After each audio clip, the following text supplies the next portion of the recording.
Fala galera, tudo bem com vocês? Espero que sim. Acabou agora mais um jogo do Campeonato Brasileiro entre Botafogo e Corinthians. Vitória merecidíssima do Botafogo. Mas antes da gente falar sobre esse jogo, quero te pedir, se inscreva no canal, curta, compartilhe esse vídeo com a família, com os amigos. Ajuda o Barba, me ajuda. Lembrando que aqui é uma resenha bem tranquila, mais um bate-papo mesmo de torcedor e eu espero que você goste. Primeira coisa que eu quero falar já é do problema inicial que teve antes mesmo de começar a partida, que tem a ver com os uniformes do time, né? Os dois foram com o uniforme número 1, que são muito parecidos.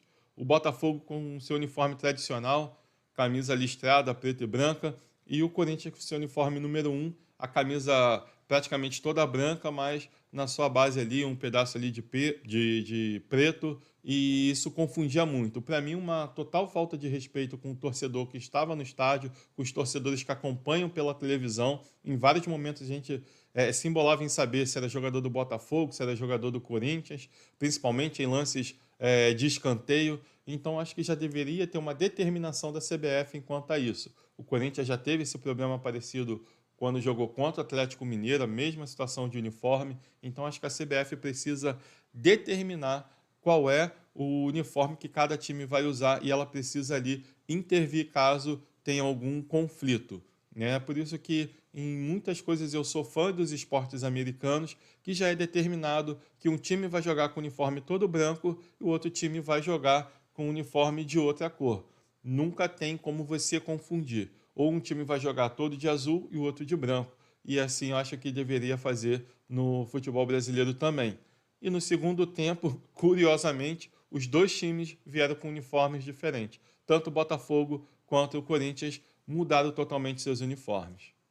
Bem, falando do jogo em si, o Botafogo confirmou aquilo que todo mundo esperava, se impôs dentro de casa e confirmou o favoritismo e venceu o Corinthians.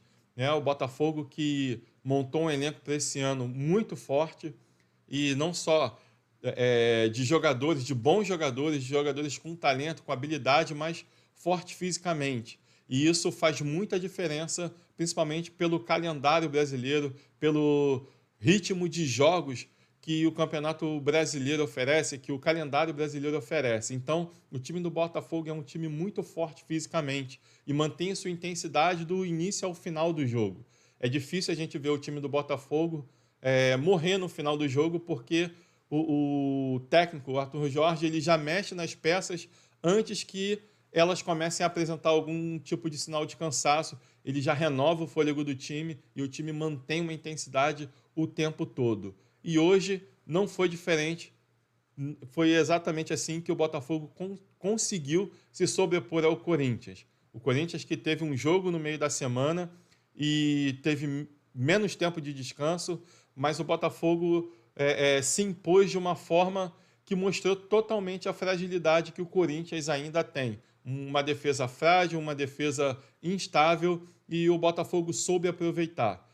O Hugo Souza esteve numa noite brilhante, talvez se não fosse a grande atuação do Hugo Souza, o Botafogo poderia ter ganho por mais gols de diferença. O Botafogo começou o jogo indo para cima do Corinthians, muitas finalizações. No primeiro tempo foram 64% de posse de bola para o Botafogo e 15 chutes, sendo dos 15 chutes, 8 foram na direção do gol.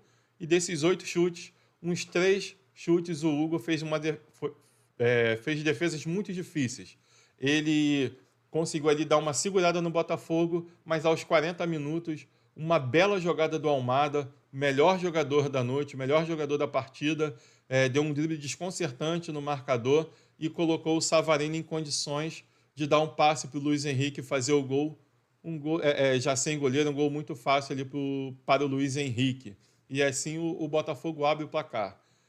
Já deveria ali, de repente, se não fosse a noite inspirada do Hugo Souza, de repente já poderia estar uns 2-0 pelo menos para o Botafogo.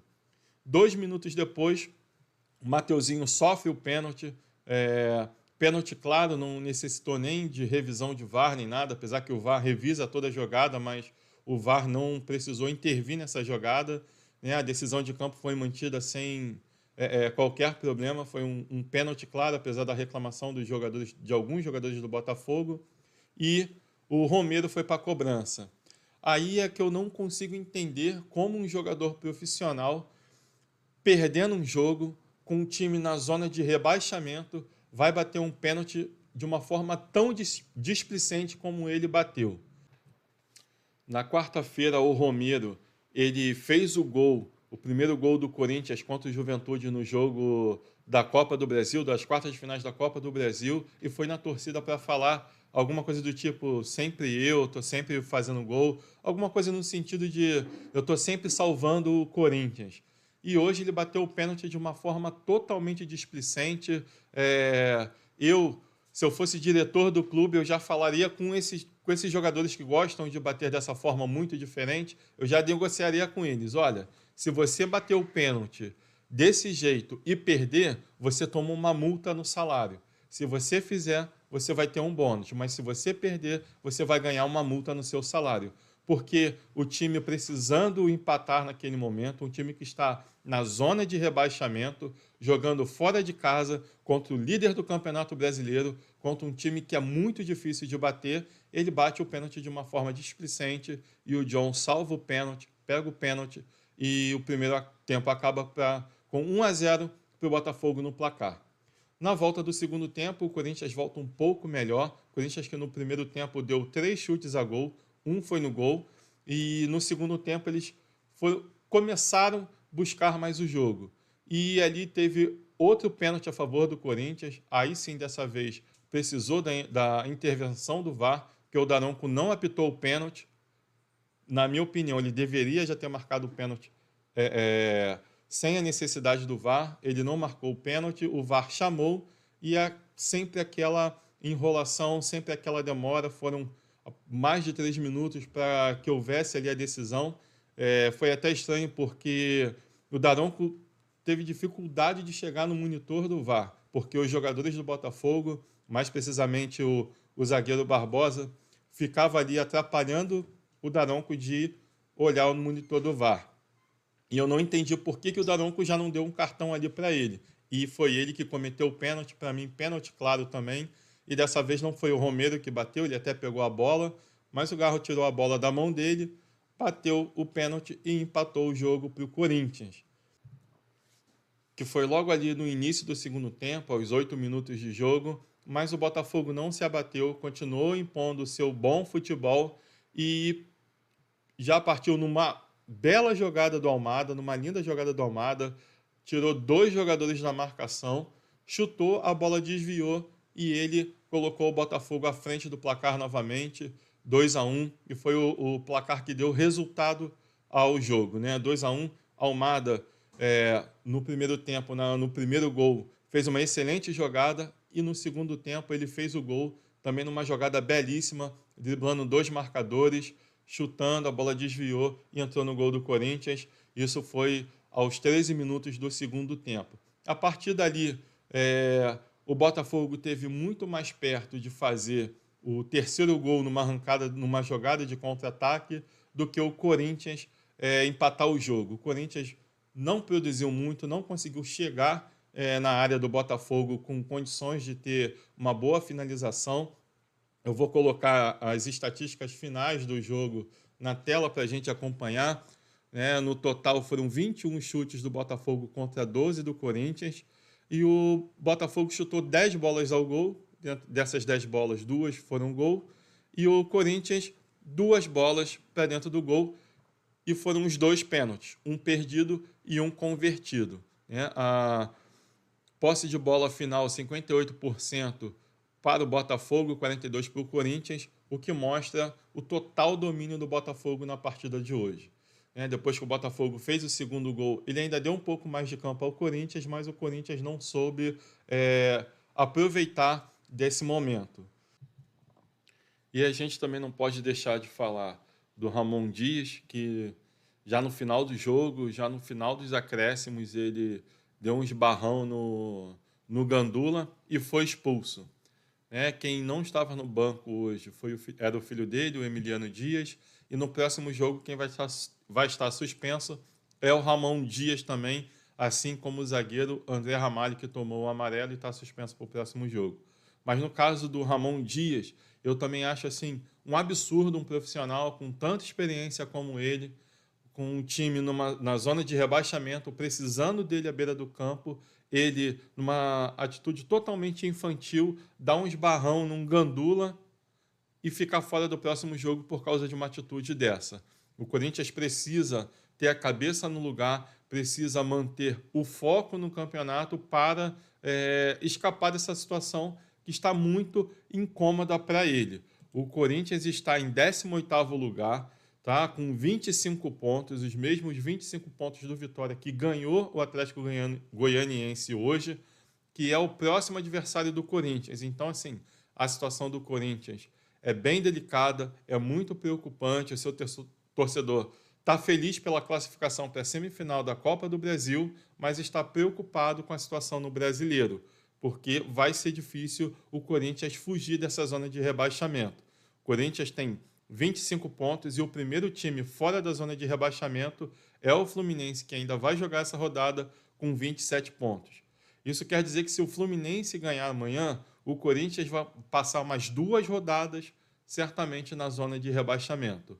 Então, o Corinthians precisa manter sua cabeça no lugar. É provável que o Memphis estreie no próximo jogo. O Corinthians se reforçou, apesar de parecer um absurdo tudo que o Corinthians está fazendo em relação à sua gestão, principalmente a gestão financeira, não consegue pagar todos os seus compromissos, mas continua contratando, e o Memphis aí com um salário de praticamente 3 milhões de reais, que vai pesar no cofre dos clubes. E como eu tinha falado na live do jogo da seleção brasileira, daqui a pouco vai aparecer aí uma cláusula do contrato dizendo que se o time for rebaixado, ele vai ser liberado.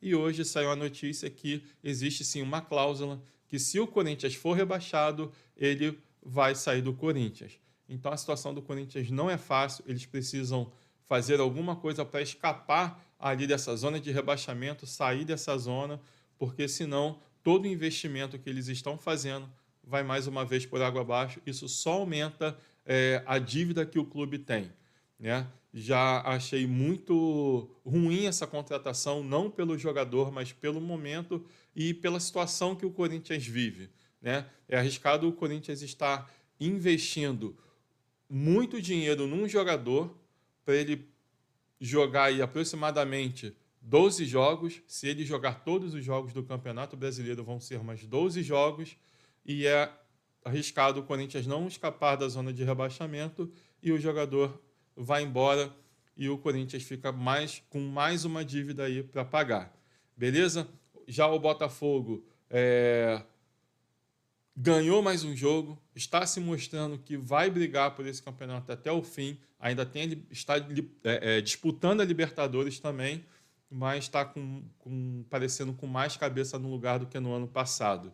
Está muito forte, um elenco reforçado. Hoje estreou o Alex Telles, estreou o Vitinho, mais 2 laterais aí que reforçaram ainda mais esse elenco que já era forte do Botafogo e está dando mais qualidade para o time, além de toda a força física que o time já possui. A gente vê o time do Botafogo começar o jogo se impondo fisicamente e termina o jogo se impondo de igual forma, porque é um time forte fisicamente e é isso que tem favorecido o Botafogo no Campeonato Brasileiro, um campeonato longo, que tem muitas viagens, o calendário brasileiro que tem muitos jogos, e o Botafogo consegue se prevalecer disso. Os outros resultados, Atlético Paranaense empatou com Fortaleza. Como eu disse, eu acho que o Fortaleza vai estar ali no G4, G5, vai terminar eu acredito que vai terminar o Campeonato Brasileiro entre as 5 posições ali, mas eu acredito que ele não vai brigar pelo título. É o terceiro jogo que eles não ganham, perderam 2 e empataram hoje, 3 jogos fora de casa. Eu acho que falta essa força por Fortaleza para que ele conseguisse brigar pelo título do Campeonato Brasileiro. O Vitória ganhou, já fica ali mais perto da saída da zona de rebaixamento, mas também vai ser muito difícil eles conseguirem escapar. O Atlético Goianiense ali já garantindo a sua vaga para a Série B de 2025, e o Corinthians ali fazendo uma força também para garantir uma vaga na Série B do ano que vem. E amanhã temos jogos interessantes do Campeonato Brasileiro, campeonato que está indo para a sua reta final, faltando aí 12 rodadas praticamente. E daqui para frente é só jogo importante, mas destaque aí para o Cruzeiro contra o São Paulo, Cruzeiro jogando em casa, os dois times querendo se manter no G6. Outro jogo muito importante da rodada, Bahia contra o Atlético Mineiro. O Atlético Mineiro aí está em 10º lugar e o Bahia querendo entrar no G6. Palmeiras correndo atrás aí do Botafogo, correndo atrás para ver se consegue ainda brigar pelo Campeonato Brasileiro. Vai jogar em casa contra o Criciúma, tem tudo para ganhar esse jogo. E o destaque maior da rodada para o grande clássico, o clássico dos milhões, Flamengo e Vasco da Gama. Vai ser um jogão e vai ser uma rodada muito boa do Campeonato Brasileiro. Bem, galera, é isso. Espero que vocês tenham gostado e que vocês possam se inscrever no canal. Deixa o seu like aí, me ajuda. Ativa o sininho para que você receba as notificações dos próximos vídeos. É isso, valeu, fui!